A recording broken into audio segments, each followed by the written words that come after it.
Hey guys, we are back. Welcome to Rankable episode 48. I'm your host as usual, Senior Account Executive at iPullRank, Jared Thomas, and I'm joined by my co-host, the best demand gen man in the game, Garrett Sussman. I gotta pick you up, baby. And then we have a special guest today. With this one, we've been circling on the calendar.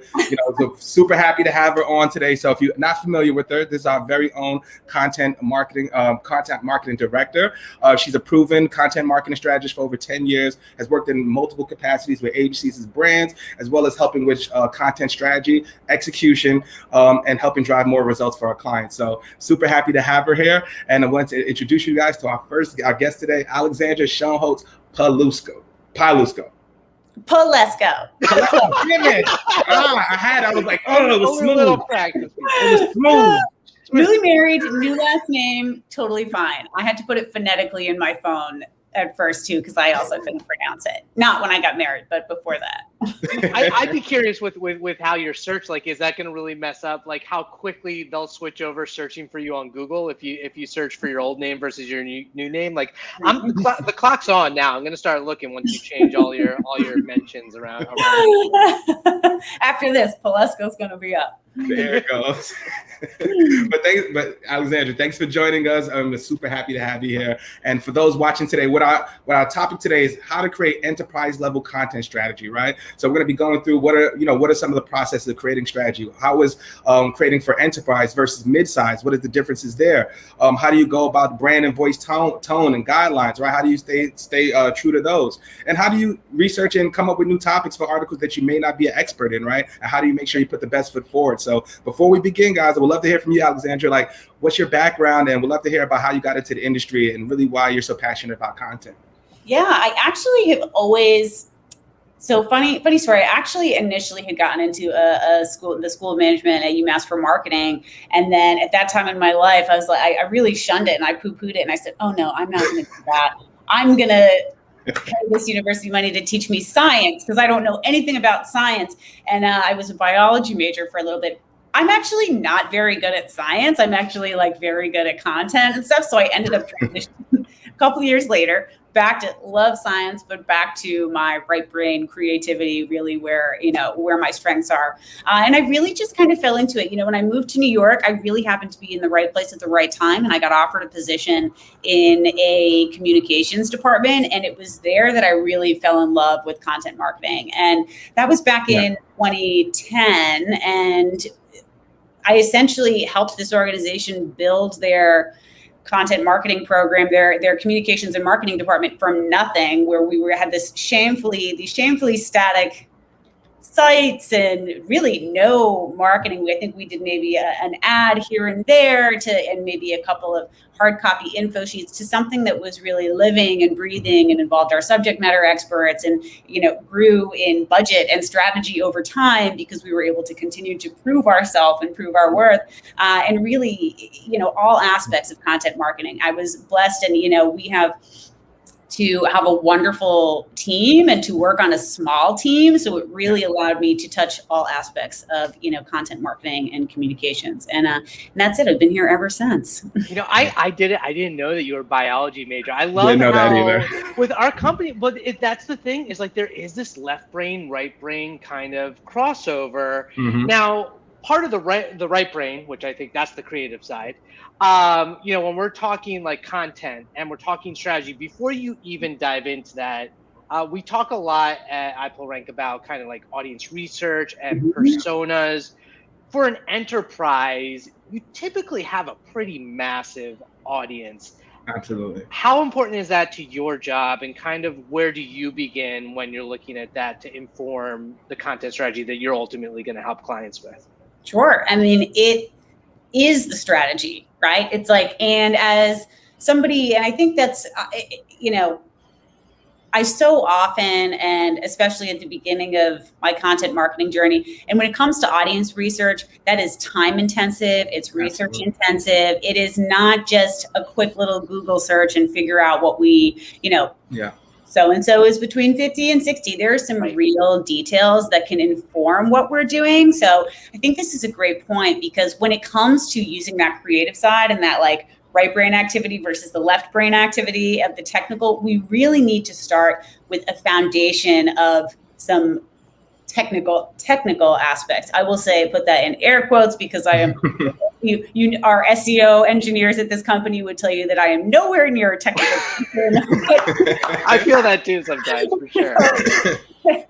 But in terms of, the hard data really, or the harder data, we really need to have that as a baseline that can really serve as the launching pad for developing these ideas for content and a strategy that actually is going to work and is actually going to resonate with the people who we hope are going to read it. Absolutely. I think you hit on a great point. I think the biggest misconception, and you can speak to it too, is from back in the day, from 2010, and how it's evolved from now. I think the biggest problem or the challenge that most brands face is that they write content for the algorithm and not for the person. Right? You guys have to do that. And then you nailed it with the audience report, right? What needs to go into it, right? We all think we have an idea of who our audience is, right? But you have the data speaks for itself, right? Know where they're congregating, where do they consume content, what keywords should I be targeting to get them, right? And would I read this damn piece of content, right? Really, would you like it? Would it be informative for you if you were on the other side, right? So those are some things that I think most content marketers, or at least some kind of mistake, and kind of just go for algorithm, and that's a big thing you hit. Right. And I think we get into this, and especially, we get into the thought of how is Google ranking our content, right? And what do we need to be doing and all of that technical aspects. And there is this balance of balancing what we're doing for, what works for our robot readers and making sure that we're adhering to those standards. But also at the end of the day, if our humans aren't looking at this and if it's not resonating with us, we need to be creating content for humans, right? We need to get past the understanding or the idea of getting just a simple click through, right? It's like, and that sort of maps back to, and I think also, again, it relates to the audience, the audience research and the keywords is, who are brand messaging, right? It's like, so even before all that, to even take another step back and to switch back into really that creative stuff, who are we, right? It's like, and especially in today's world, right? It's like people really care about the companies that they're interacting with. People really care about stuff that they're buying and where it comes from, right? It's like, and when you connect, my sister is I defer to her because she's very active on Instagram and she always knows all Shout out to her. Yes, shout out to Stephanie Schoenholz. She knows she has a real understanding of brands that she wants to interact with and the why, right? And that's not unique to her, right? It's like, that is a trend that we have been seeing for the last 5-6 years, right? We've been ramping up and we are there, right? I remember hearing about that back in 2015, that people are going to start to care about stuff. We have arrived, right? It's like, what is our brand story and how are we telling that? And how is that also, then can we write content for humans on a psychological level to really connect with folks, right? Not just make sure that we are filling the void and feeding the Google monster with enough keywords to keep up. There is an element of feeding the monster, right? Which is what we talk about sort of in, some of our content strategy systems. But at the end of the day, we really need to be grounded in this psychological connection component and backed by audience research and effective keywords. Yeah, I like the way that you think about that. And that is tying the purpose of the content to both, the audience and the business, which ultimately matters. And so when we're working with a client, or even say there's someone who comes into an enterprise and they're responsible for the content, you've got your audience personas, you got your brand messaging. Where do you start? Do you look at the content that you already have? Do you just start doing new content from the get-go? What do you typically recommend for that? Content audits, baby. Yeah. What is that? So a content audit, right? So we do fantastic, not to plug iPullRank, but to plug iPullRank. We do we do really, and you have to, right? We have to understand where we're at, right? If we don't know what we've been producing and what's been working or what is worth saving or what we need to pivot, then there's no way that we can actually improve on that for the future. So typically what we like to do, we use a few tools. We do a quantitative assessment, right? And then we also do a qualitative assessment where we go through each piece and each page, not even just like a blog post, but actual pages on the website, and we'll map it to what's the audience, what is the need state, right? Cool. What's the actionability of this piece, right? Is this share worthy? What are our recommendations? Do we keep it? Do we improve it? Or do we discard it? Is there an opportunity to turn this into something else, right? Because I know their enterprise, if there is one person who comes in, and having been a person who maybe was the one person surrounded by a few other people who had other specialties doing content, right? We need to understand, I need to know I only have so many hours in the day, right? It's like we all only have so many hours in the week. We all have so many work day, right? We don't want to go crazy. And there is a real opportunity to create this multi-channel strategy and use what we have and repurpose, right? It's like, let's think smart, work smarter, not harder. Work hard, but work smarter. Absolutely. Work smart. And why it's a big thing, as you said too, why not repurpose your content, right? Like, so if you guys are putting resources, time, you're creating the content, you're putting it out there, why not use that asset and just spruce it up, make it better for your audience, change it up, way people communicate or with content or consume content on Instagram, LinkedIn, all these other places is going to be completely different, especially even on your website, right? So that actually leads us to another question I would love to hear from you. I think a lot of content, or at least a lot of brands, they drop the ball in distribution of the content. And you hit the nail earlier, where as far as you create the content, it could be the greatest, but if nobody actually consumes it, no one actually enjoys it, it's kind of pointless. So what kind of effort should somebody or should brands put onto the distribution or versus the actual asset? Yeah, absolutely. So something that I love to do is before we create anything and before I've ever created anything and for my own brain and for actual content campaign and strategy success, I need to think through a brief at the beginning, right? It's like, we've done our keyword research, we've done our audience research, and now I have this gigantic content brief, which is maybe a couple of pages, and it's a bullet point outline of what I'm going to do. So before I create every piece of content, no matter what it is, I've outlined, I now know, there's a section there, who out of maybe our 4 or 5 folks that we're trying to connect with, who are those people? What are the keywords that I'm focusing on for this piece? What is the rollout strategy, right? It's like, do I have the tweets and the LinkedIn posts and the Instagram posts? Do I need additional images? Are we doing an Instagram story? All of that is prepped and planned at the outset, right? And this all rolls up for me. We have wonderful tools that we use, but there was a time in my life where we were not allowed to purchase tools at an organization I was at. And I had this calendar strategy, these like 3 gigantic dry erase calendars. I had a digital Excel calendar with different verticals that I was working across, and mapping all of that out and understanding some rollouts were 6 months long, right? Depending on what the content is. If it's an actual, one was an actual book or an ebook that was quite hefty, right? It's like, that was a 6-month promotional process, right? It's like to just create the content and say, okay, we're just going to post it and it's a one and done, right? It's like you're doing yourself a disservice. You're doing the content a disservice. And especially as somebody, right? We were chatting about this before we hopped on, but I am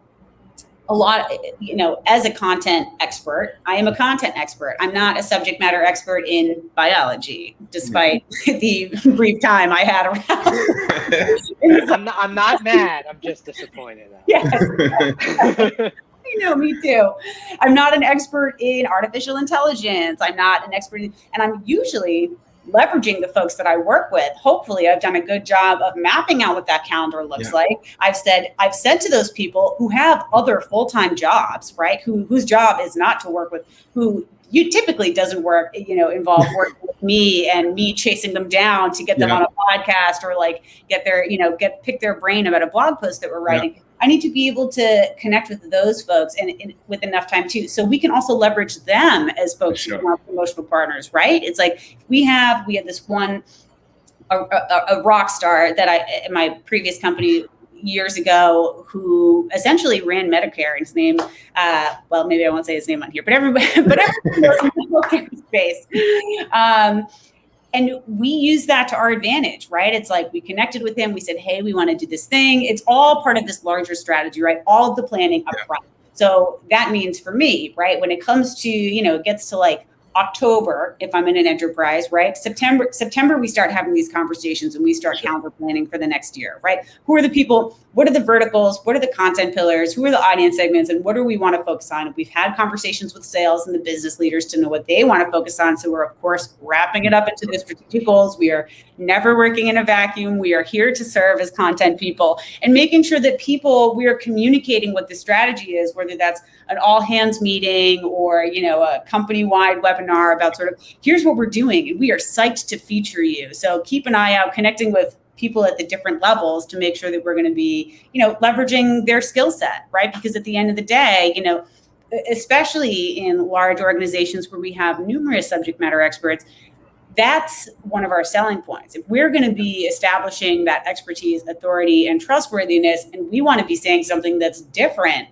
than the repeat content, the copycat content that gets published and published and published out there, we need to be looking inward to our subject matter experts and having targeted questions and, an interviewing style where we are pulling out those stories. And again, to circle back, creating that human content, right? Yeah, so the whole thing kind of seems very cyclical. And I imagine also at the enterprise level, there's this aspect of repetition, automation, governance.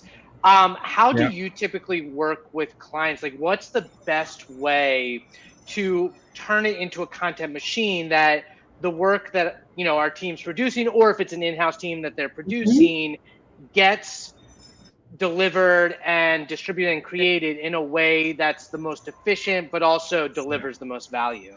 Yeah, absolutely. I think, as we, I just very long-windedly said, involving everybody and letting everybody know what the goal is at the outset, mapping that strategy. But when it comes to actually getting that content through, I have this famous, back when we would create these marketing slicks, we call it the info sheet that doesn't end. You want to have, because there were so many people who felt like they needed to change this word here, and we want this word here, and this is, and now so-and-so needs to review it. And now you've taken those changes, so I want to look at it again. And it was just like, nobody can look at this if we never put it out in the world. So my recommendation there would be involve as many people as you need to, but as few people as possible, right? We really need to think through, because again, as you said, the content that we create is only as good as the people who are going to read it and engage with it. And if we are not putting it out in the world, then we don't give people a chance to react to it, right? And then we also don't get a chance to find out if it works or if it doesn't work, and that's another, for me, one of the reasons that I love being in the content business is because if something doesn't work, right, it's still exciting. I used to obsessively watch, I would do these LinkedIn sponsored update campaigns, and you're supposed to give it time. I would just love to watch the tick to see what's performing better and what's actually not performing at all. Or if something happens that it doesn't perform, that's not a failure. That's information, right? It's that's a launching pad for going forward. Okay, great. We just received more information and now we know how to do it better next time. Yeah. I'm also curious. You actually brought up another good point. I'm curious to hear from you.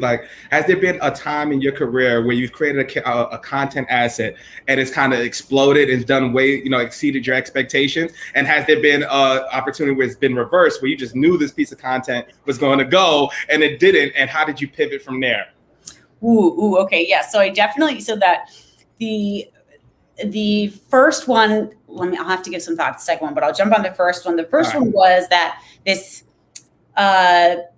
essentially it was a hardcover book. So we had this business goal where our president and CEO said, I want to write a book and I want this book to be sent, hard copy book, actually not an ebook. We ended up turning it into some smaller ebooks. And he said, he went old school. Yeah. So it was hospital and healthcare executives, right? Yeah. And so the idea, he's like, I want to have a thing that people can hold and they see our brand. And I think there's real value to that, Absolutely. Right? There's stuff, right? They can put it on our shelf. I was like, great.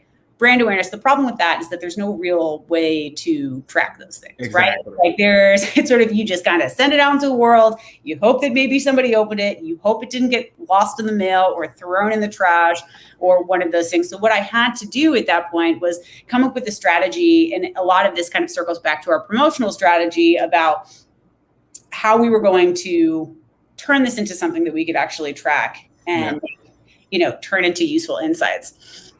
What I ended up doing was taking this book, and we had an online assessment. So what we did is so first of all, to back up, there were 10 chapters, which meant there were 10 subjects, which meant there were 10 teams of several different people from different disciplines who I had to connect with, who were the subject matter experts. I went into that, right? So these are our folks. I could not Google this stuff. I had to was doing Post-its all over the wall. We're having these ideation sessions, and people, I think if you're in the world of content, knowing that a lot of people in the subject matter experts we're working with can be so in the details about stuff or so in the day-to-day grind. It can be hard, and it is very, I think we can, take it for granted that we can see the story in things and we can see the compelling story in things. I worked in healthcare supply chain, and it was my job to make healthcare supply chain sexy. And I think I did a really good job of it after a while, but that's not something that you think it was, right? That's not AI. That's not robotics.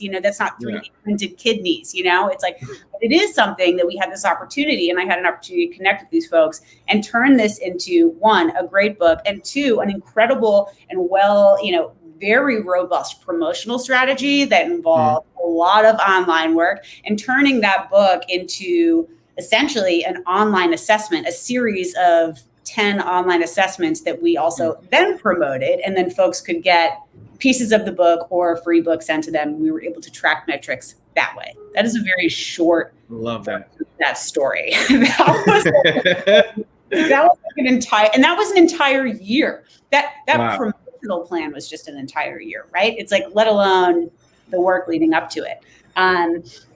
Let's see, I'm trying to think of a piece of content that totally maybe just flopped. And it might have to be a sponsored update campaign, but I do remember and I can't remember what it was, but I do remember putting LinkedIn's tricky. World. Yeah, LinkedIn's hard. I mean, that's the crazy thing too, right? Is like you can think you have something that works, and then you do it a second time, you do the exact same thing, and it's a total flop, despite the fact that you're doing everything that worked the first time. Right. Yeah. Exactly. And it was, and I can remember it happening and just being like, all right, well, that's actually important. That is also a good result. Now I know that nobody cares about this. Well, I'm curious, what happens in that scenario though? Is it hard or difficult to deal with the client in that regard afterwards? So say you push the button, we go live, it didn't really get the results, and it was our idea, right? So how do we pivot? Do we lose credibility in that sense? What if they force their ideas and we feel like it won't work?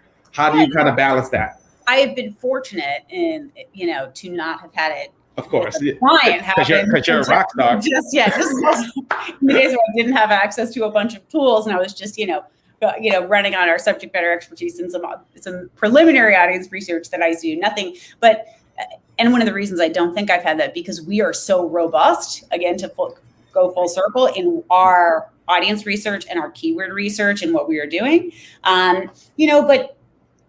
But I think, again, right, it's information. I think at that point, if that were to happen with a client and we needed to look at that, that's what we would do. We would pause. We would say, okay, let's take a look. Let's see where this went wrong. Let's go back through and sort of do an analysis on, a root cause analysis. What did we miss here?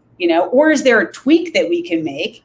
And can we fire this off again and try this in a different way? What do we need to change to make this a success, really, is what this is, especially when dealing with clients, right? And, and that can also, especially, and if you're working with internal stakeholders at an enterprise too, and you have internal clients, right? It's like, it's, you are essentially, I used to feel like my job, I was an agency for the people who worked at this organization, right? A very small one to few person agency. And, we need to be sensitive to when folks have ownership and folks have a real stake in what is being said, and being careful, right? Because I think in content, if it happens to me, exactly. I'm like, all right, whatever. Nobody cares about this. And that's good information, right? It's like, and of course that's good information for everybody. But I think being delicate and being diplomatic, there's a way to say to pivot and look at that and say, where did we go wrong here, right? And then again, of course, here's more,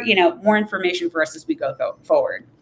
I think so. You did such a good job kind of mapping out the major investment that content is. Like, to do it well, it takes planning, it takes research, it takes, truly understanding the customers. It is not something that you can just like slap together and hope to go viral.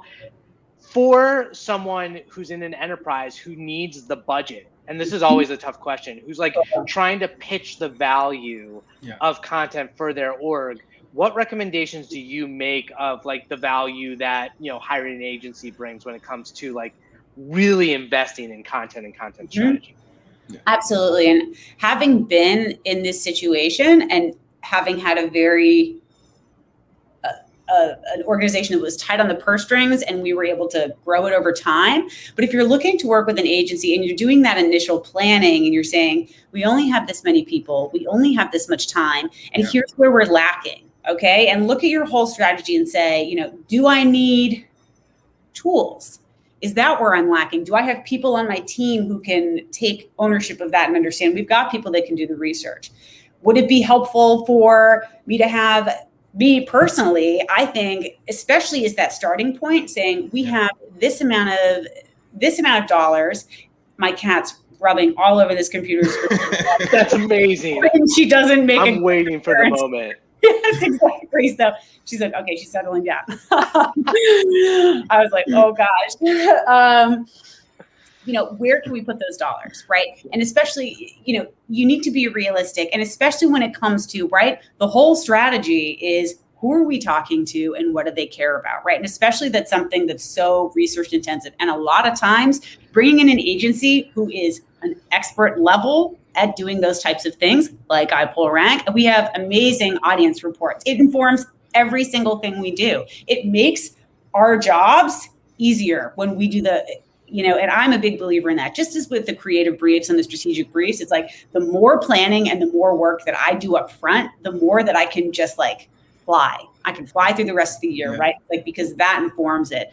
So figure out what that looks like, right? It's like, whether it's, do you need additional folks to help writing, and come up with a conservative understanding. And it's okay. Start small. Start as small as you need to. Try what you need to, and then see what you can do, be clear about what your objectives are, how you are improving business goals. There's a lot of wonderful information online about how improving your search rankings is one of the most cost-effective ways that you can, more than traditional marketing tactics, right? I think it's 3 times more effective and 60%, cheaper essentially to improve your organic search, your search.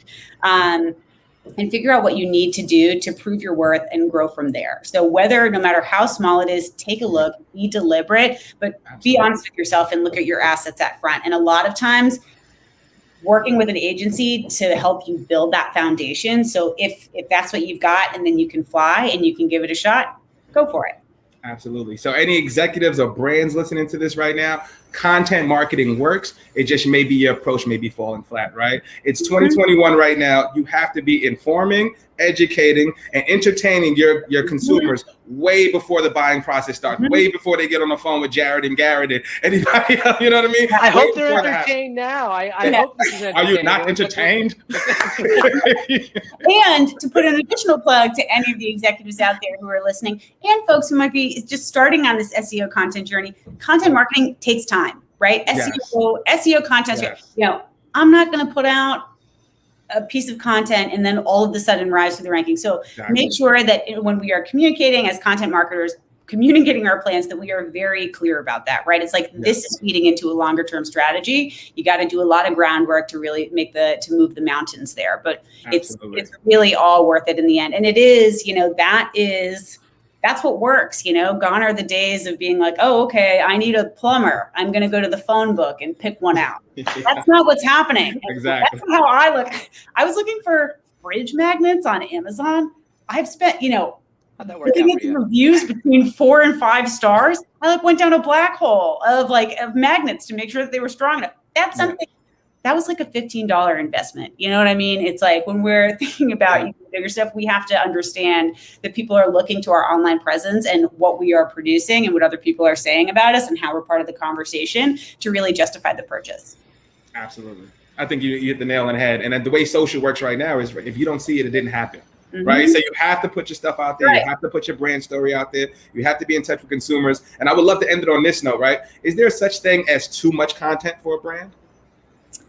Yeah, I think so. I absolutely think so. If you're publishing like, but see what people are consuming. It depends on the enterprise, right? It's like, that makes sense. Yeah. You know what I mean? It's like, for a small company, okay, maybe a blog a week is what you can do, right? It's like, I don't know anybody who's putting out, there are some organizations that put out, I'm trying to speak fast because I see we're coming up on time, 50 blogs a week. Who's reading that? You know what I mean? How many people are reading that? What's the type of organization? How much do you need to put out to keep people engaged? But you also don't want to overwhelm them. So making sure, that's a great point, that's part of your measurement plan as well, right? Am I posting too little? Am I posting too much? Frequency, yeah. There is definitely a sweet spot based on your organization size and what the industry is. Absolutely. Well, I loved it. I love everything about this conversation. I could keep going. I want to keep going, but we can't keep going. Unfortunately, I got a couple minutes. If you guys want to fly, I'm going. I'm ready. Don't give me a couple minutes. It's going to easily turn into like 2 more Yeah, hours. exactly. Yeah. Well, I just want to thank you again, Alexandra. Thank you again for dropping the insights and dropping the gems. I enjoyed this conversation. No, of course, we should have had you on earlier, but we're going to get you back. Thank you for everybody watching. I see we got 6 or 7 viewers. Thank you guys for tuning in, stopping taking time out your day to rock with us. We really appreciate it. Next week, we got product-led SEO with Eli Schwartz. If you're not familiar with them, he's wrote an amazing book about product SEO. We're going to talk about all the differences of that. How can you level up in your e-commerce strategy and get more sales? So thank you again, guys, for tuning in to Rankable. We love you guys. And thanks again, team. See you next week. Bye.